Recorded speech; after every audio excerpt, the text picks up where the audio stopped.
back, disc golf fans, to the 2023 MVP Open at Maple Hill presented by OTB. A beautiful spot to be at and becoming a playoff event, even more hallowed ground now, as only the top 72 players and points able to play. Excited to watch this coverage with you guys. I'm Nathan Queen, again joined by Andrew Fish. And you're absolutely right, Nathan. This is a historic event, not just in the context of the 2023 season, but in the history over the last almost 20 years as a great stop for touring players. And an excellent card we have today. You see them right there, 5 through 8 in the DGPT season-long standings. Yeah, and there you see Calvin Heimberg, Isaac Robinson, Gannon Burr, and Ricky Wysocki, the top 4 in your standings, going to be on lead card. Straight into these bag checks. James Proctor putting with the Globe P-Blend Alpaca. Going to see some Mindbender, Pathfinder, probably some Emperor, Destroyer, and maybe some of those Omens out here.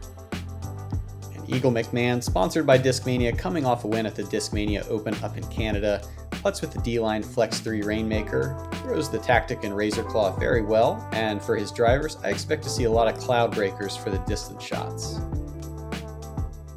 And then Anthony Barela putting with the CT Jawbreaker Focus, going to see some Luna, Zone OS, and Maltas out of him. Driver-wise, going to see some Athena, probably some Raptor, Force, Venom, and maybe Nuke OS on some of the longer stuff. And Kyle Klein, also sponsored by Discmania, putting and throwing Logix, putts with the Exo Hard, throws the Tactic, Origin, MD3, and MD5 for his shorter stuff, as well as DD3, Cloudbreaker, and PD2 for his distance shots. Hole 1, 853 feet, par 4, iconic downhill par 4, about 435, 450 to clear the pond, depending on where you go. Land yourself on the road and you can approach this green, which is surrounded by out of bounds and rock walls everywhere. Gorgeous but treacherous. We are live on the tee. Up first, from Rohnert Park, California, James Proctor.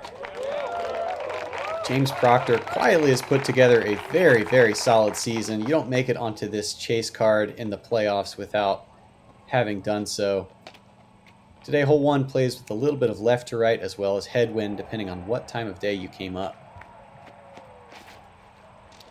Yeah, like you said, James, a little bit of a quiet season without any wins, but up there in 8th place on points, so definitely a solid season. After not doing all that much touring in the past, he's going to be well out in the open there, maybe a bit far back to attack. And McMahon, we know he's got some serious power, and this looks like hyzer release angle with a cloud breaker, trying to pop it up to flat and let the wind do some work to it.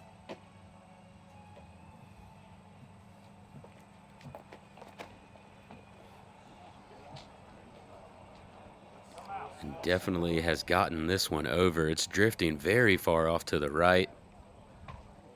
Does end up fading back out a little bit at the end, but well right. Really no angle to attack the green from that point. Barela with that read and potentially similar power may look to improve on the shot.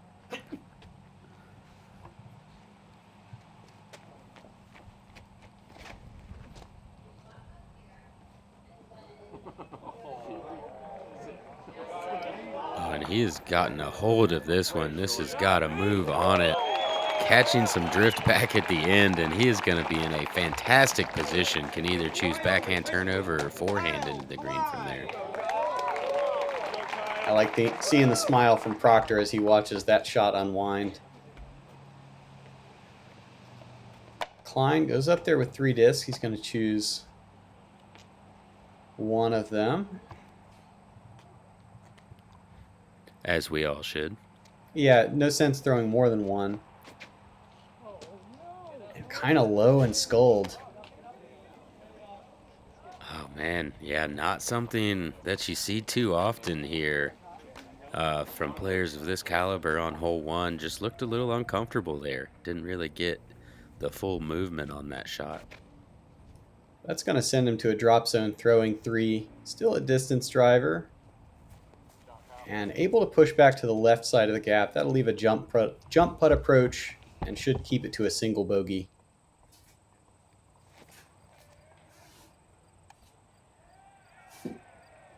James Proctor playing for par from where he's at. Pretty smart decision on the first hole of a tournament, especially 4 rounds to play. And very frequently on hole 1, you can end up with an obstructed swing. As you can see, there are lots of Christmas trees in play. Barela has avoided all of them by going so far and has this easy little zone chip into C1. Yeah, that's how you'd like to draw up hole 1. Have a circle 1 putt for birdie. Not something that you're going to see too often. Kyle Klein is able to get up and down for what will be his bogey.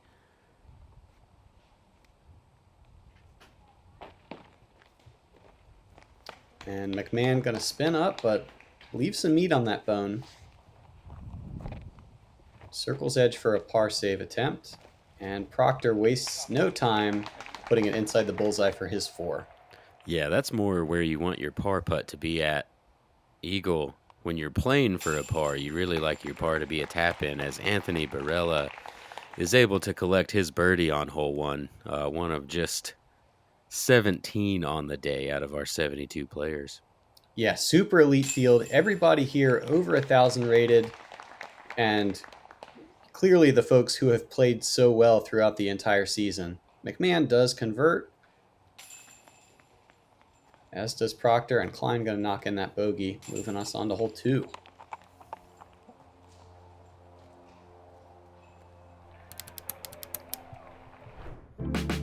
Here we are at hole 2, 381-foot par 3. Pretty straight shot. You've got this OB rock wall all the way down the right side, and then this row of trees right here hindering you from throwing it out to the left too wide.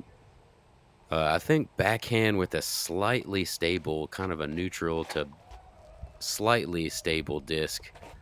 It's going to be your best line here, pulling it off of these trees on the left and letting it drift right.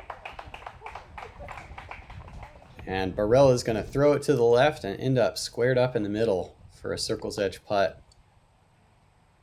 You may note that on holes 1 through 3, there are some alternate pin placements in use for the FPO, but those are also going to be played in round 3 for MPO.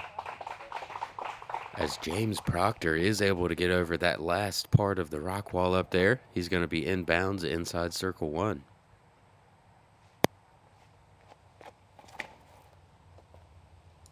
Lower out of the hand for Eagle. And a weird little dance on the wall does come back inbounds.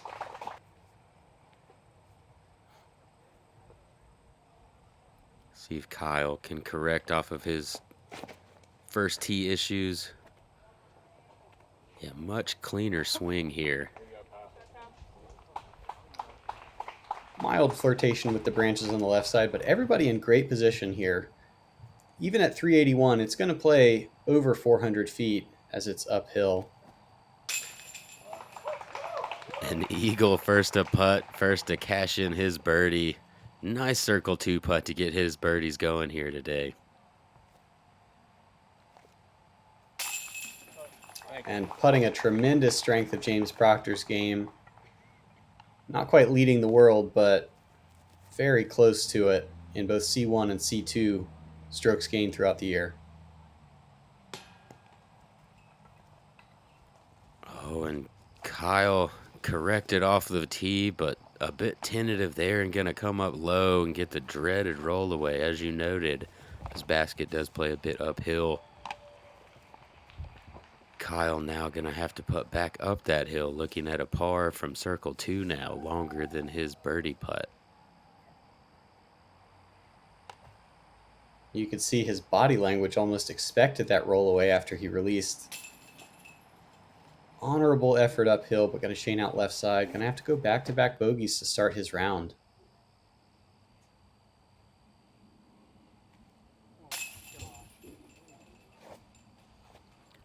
And bit of an uncharacteristic miss from Anthony Barela that we've seen this year.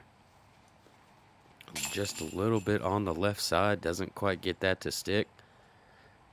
So 4 good drives and the 2 longest putts able to connect.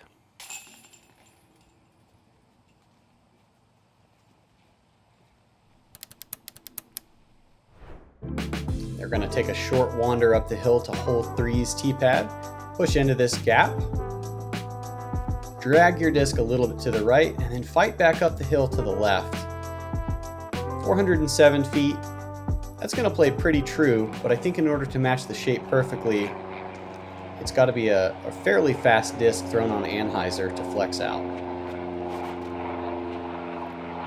Yeah, very specific line here that I think throughout the year people have had to get more well-versed in throwing.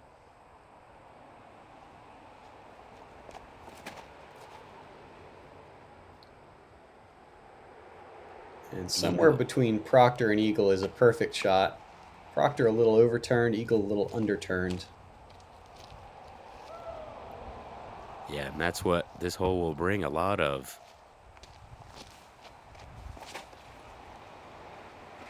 Very specific, and this comes out well early from Anthony Barela and does nicely to not hit early. He ends up catching way more flight there than anybody would have expected. Yeah, it's possible he might try to take a little poke at that for a birdie. You certainly can't count on getting all the way up on the left side. Klein high in the gap. And that rock wall, short of that rock wall, places out of bounds. Looks like Kyle has at least cleared that part. Yeah, and he is on a bit of a horrific start here, I would say. But executes that nicely to try to get his first par of the round and not go 3 over through 3. Little backdoor from this left side for James Proctor. A good scoot, and he is back in C1.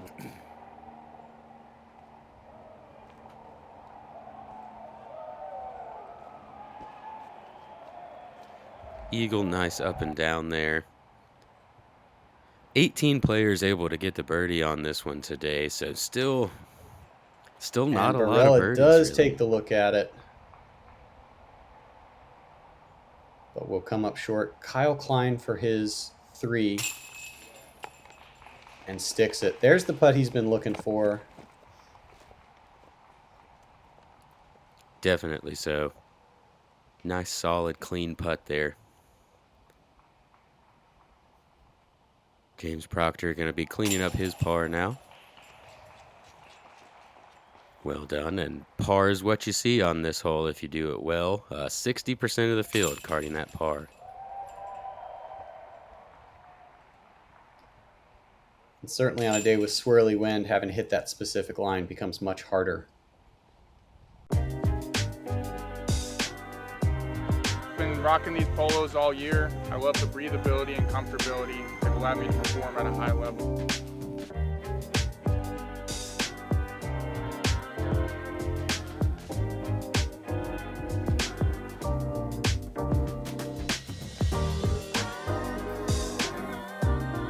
Check them out at flightfactorydisc.com.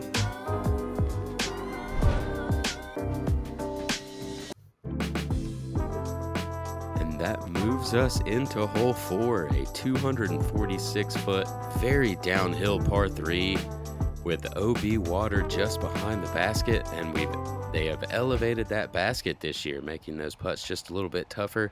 There's also a Mando off to the right, so you have to throw down this skinny gap. Proctor's going to scoop a backhand up the right side, makes a little way down there. McMahon also to the standstill. Wow. I guess there's a bit of a flex line over there on the right side that Eagle was going for. Doesn't quite get it to come all the way back, but does look to be pin height. Nathan, the fun part to me about hole 4, as Barela is going to try to jump putt and follow that similar line, is that it almost doesn't fit on such a nasty big course like this. Like, it makes you uncomfortable throwing a slow shot.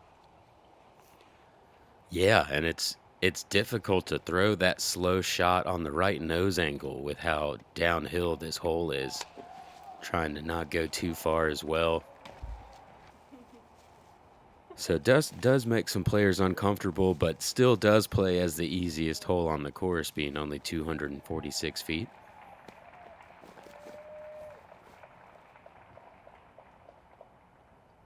Proctor works his way around some of the bushes and will be jump putting his approach. This has a lot of height on it and does get pretty far off over to the left side. Should have a clean putt, but around circle's edge a bit farther than you'd like for par. Delicate approach and good backstop for Kyle Klein. McMahon, Nathan, this should count as missing 2 fairways in U-disc. He's off the fairway on 4 and 5. And he is able to sneak back onto the fairway there. Does that count as 2 scrambles? We'll see what he does on his 1 putt. Proctor able to convert from circle's edge. 3 shots of about equal length, it seemed like. Yeah, 50% of the field, 36 players able to card the birdie or better. Anthony Barela, one of them. Nico LaCastro, fortunate that basket had been raised. He catches those chains and falls into the bucket instead of into the water. Carding an ace here on hole 4 today. Good for him. I heard it was a 4-hand gnome. And hole 5, not a whole lot longer, but even more treacherous. 262 feet. The drone's going to show you the shot out over the water. And new this year, a little bit more intrusive out of bounds on the backside of this green. You see the wind flapping the flags in this background. Likely to see 4 forehands. And AB's got this one out pretty wide. And he has got it just a bit too wide. Ends up dumping short of that wall. Going to be OB going to a drop zone.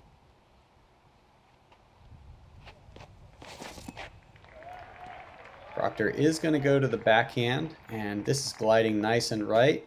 Plays the tree crash and will trickle down into the circle.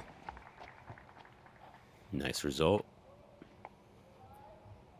It's certainly something you're kind of playing for with the backhand. Get it moving right and hope for the best. Eagle, this is going to spike right near the basket. I take it back a little short in the circle. Still well executed. Looks like that wind's kind of pushing left to right. Or tail, depending on which moment you're here. This definitely getting a nice lift and flashing some chains there almost. Kyle Klein gonna balance on a root. Looking at a birdie putt. And from this drop zone, Barela going to go forehand again. You have to, again, test it out over the water. And good speed control. Should make his bogey cleanup relatively straightforward.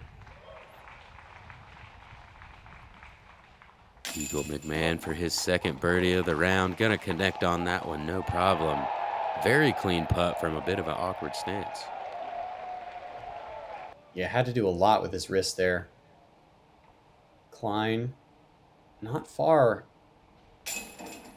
but a rough angle to talk yourself into sometimes into a headwind. Sticks it on the right side. Yeah, nice grab over there on the right side. Really needed that putt to fall. Had that clean par putt on the last hole and able to connect for the first birdie of the round there. 2 very tough holes coming up. That birdie is going to loom large in his head, hopefully. And James Proctor also gets to 2 under. As Barela cleans up 1 step back. And that will move us into hole 6, a 390-foot par 3 with that OB rock wall that we saw on hole 2, now making an appearance here on hole 6. Gonna be OB all the way down the right side. Ideally, you'd like to fly that inside gap that the drone flew to get up to the basket, but very tight and easy to kick OB right going that way. There is also a left gap that kind of leads you pin height but left. And that's about as successful as you can be throwing a backhand up the right side. Proctor into C2.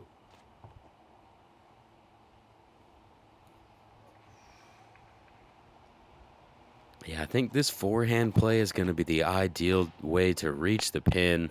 Just sneak it inside that inside line, but this is inside early and fortunate to kick down into the fairway.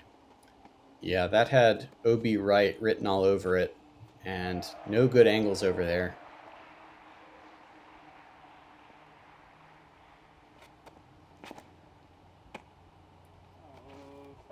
Klein hits the initial gap, but is dragging to the left. Looks like it's going to stay inbounds, but could be very obstructed on his approach.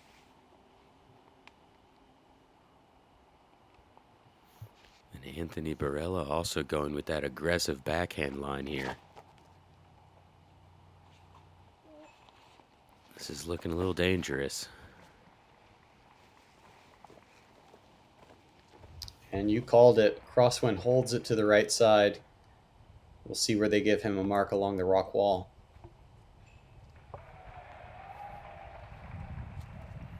And the eagle in a very tough position here to try to scramble for the par. Pulls this out to the left, and wow, he's able to get on through there, and I believe he's gone long of the pin now. Gonna have maybe a circle 2 comeback putt. I think he did right to not test the out of bounds at all, kind of take his chances through the island of trees. Good approach for Barela, holds it to a single bogey. And Klein, now with wind, will be pushing off his left shoulder, looking Anheuser forehand. Yeah, the only thing he's got going for him over there is that he didn't go out of bounds. But he's able to get through that, and a very well executed up and down to be inside circle 1.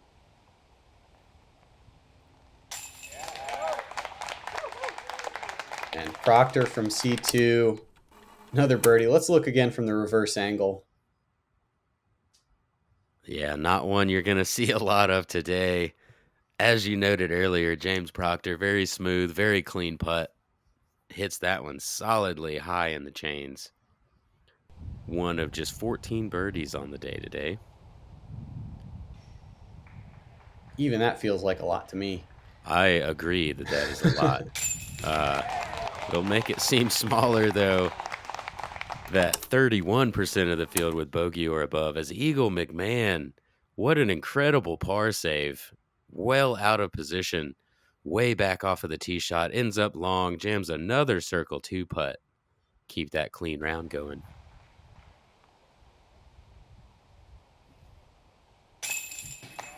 And Klein also with a miracle scramble. Substantially easier on the putt. Yeah, hole 6 tied with hole 7 for the second hardest on the day.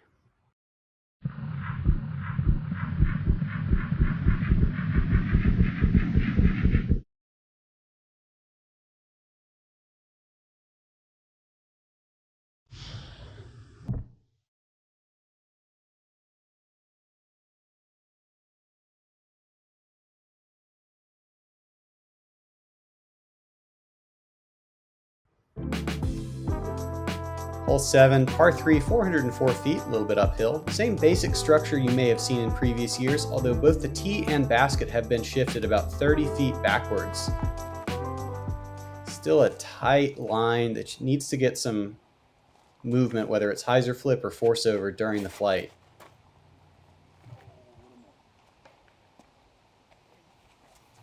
And a bit early low there, but good mistake as he's going to be in the middle still, and fairly simple up and down for par from there. Yeah, that's about as good as you can hope for, to just kind of sit and have the road approach. McMahon skitters up, but probably not even close to a birdie look.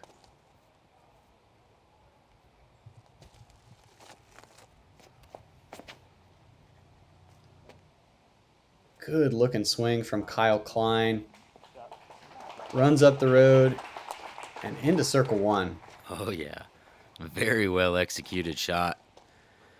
As you said, very difficult just to hit this fairway. He's able to travel that disc the entire way down into circle one. AB trying to follow that up, but pulls it off to the right and then kicks even farther right. Gonna have to do some good scrambling here not to get a buzzard. His hips were open real early. He's gonna have to work on his timing. Got a couple, one hole to go before another demanding tunnel shot. Proctor with the putter approach and gonna get tagged down early. That's kind of unforced error. Yeah, might have been a little stymied by that tree he was standing just beside, but should have been able to work himself up to the basket from there. Now, giving himself a long putt here.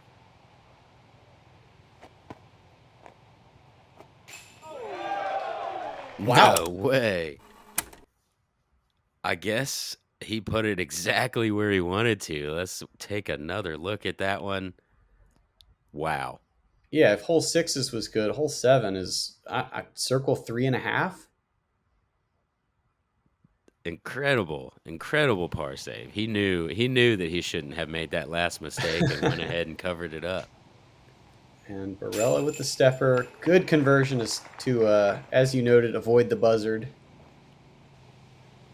Yeah, very nicely done. Keeps himself even on the round. Kyle Klein looking to get back to that mark and is able to connect. Starting to come back on the round. Well done from Kyle. Yeah, put himself in an early hole, but that's what Maple Hill's going to do to you. It's going to punch you in the mouth at some point during this tournament. It's how you fight back. One of just 6 birdies on the day today here on hole 7. Moves us into hole 8. 364-foot island hole, par 3. OB everywhere. Gotta carry this water the entire way. If you do go out of bounds, there is a drop zone putting directly towards the water back from behind the basket.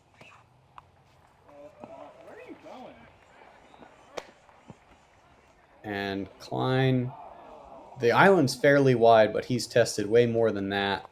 So he will have to go to that drop zone. And a tough place to go to right after you just fought your way back to even. This looks a little low from James. And it is low. Gonna catch that water. He will be joining Kyle Klein at the drop zone.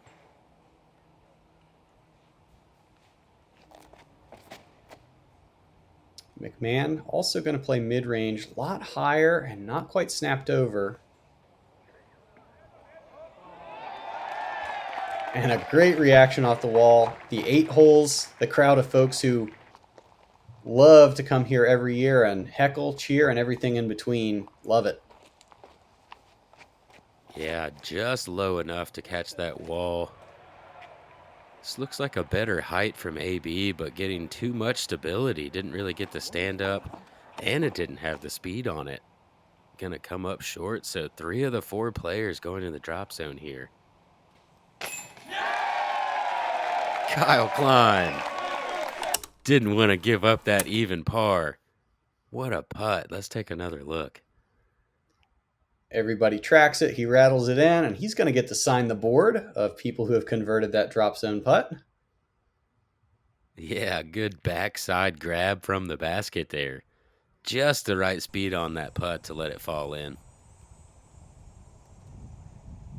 Proctor for a 3rd big putt.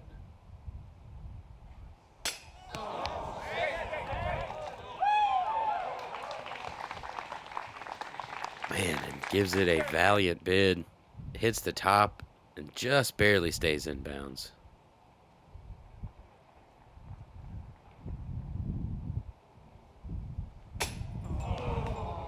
And Barela also high. Going to get a more favorable reaction. Here is Eagle for his birdie, the only remaining chance on the card. And way to connect on that one. Getting our, as you said, the only birdie on our card today.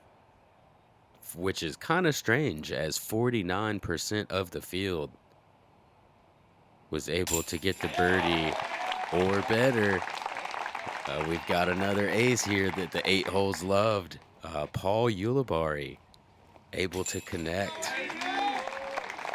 Gotta be a good feeling to ace hole 8, get all that extra noise going. Oh, I'm sure. A very satisfying run around the pond. Hole 9, changing it from about a par 3.5 to a par 4.5 just about.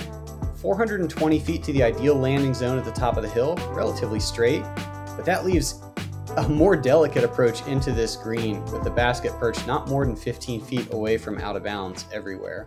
I think the consensus among players is that this is a pretty ambitious landing zone to try to hit.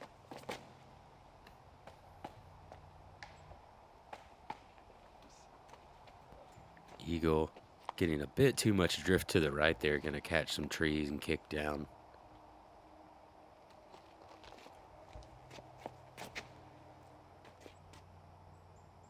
And Kyle Klein also trying to follow McMahon off to that right side.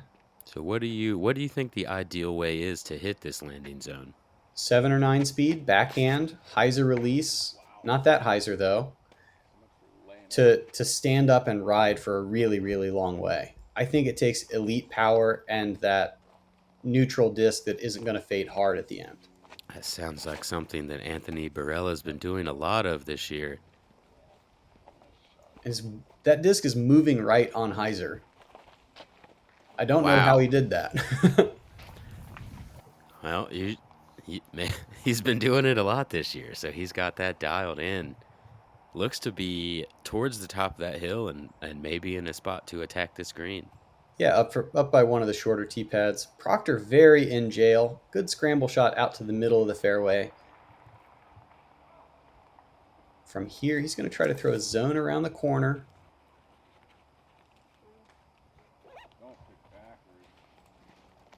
And does kick backwards. We'll see how aggressive he can be. May or may not be a line from that left side.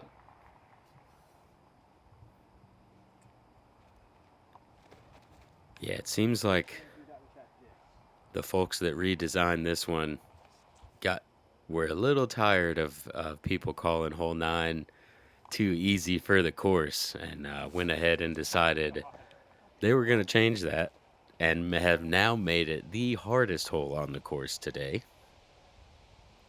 By far, almost a half a stroke. Yeah, it happens in a hurry that you get out of position as McMahon tracks over to the left side, and there's another pond over there.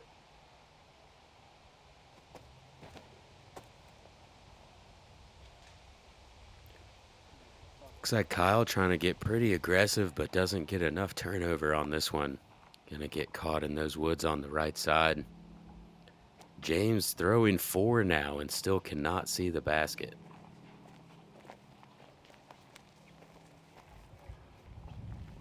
And he's going to go from bad to worse. Now left side out of bounds. So Anthony Barela with a great drive is going to try to attack this green, and he does land on the green. Looks to be inside circle 1 or right around the edge of it. Has a chance for a birdie putt. Klein out of the dense woods. Lands it on the green. Nathan, I personally have lost count of what our card is right now. I hope the designer is satisfied and or gonna replay this all winter. Well, I think this is 6 for Proctor now, putting for 7. Eagle maybe with a chance for birdie here. I think that was for his 4. Okay. Altogether, I'm okay with this hole being made substantially harder. I like not being able to take a shot off with, a simple jump putt. AB able to catch chains, but does not convert for the birdie. 53% of the field fish took a bogey or above. And alas, Kyle Klein going to be one of those. 46% of the field taking a par. AB going to be one of those. 1%, along with one birdie on the hole the entire day. Aaron Gossage, well done, sir. You got the best birdie of the day. Yeah, I reckon so. And there you see it, Eagle McMahon at 2 under. That ties him for 10th. This is not an easy course, folks. And then everybody else at 1 over. But a very scoreable back nine coming up. You see Evan Scott gets that -6 to start his day. And Nathan, I'm looking forward to seeing this back of round 1. Absolutely so. I like seeing Evan Scott up there showing that Carolina Woods action. But like you said, we've got a whole nother back nine coming up with some more scoring opportunities and some more bogey opportunities as well. Thank you guys for joining us out here at Gatekeeper Media for the MVP Open at Maple Hill. For Andrew Fish, I'm Nathan Queen. We'll see you guys out there.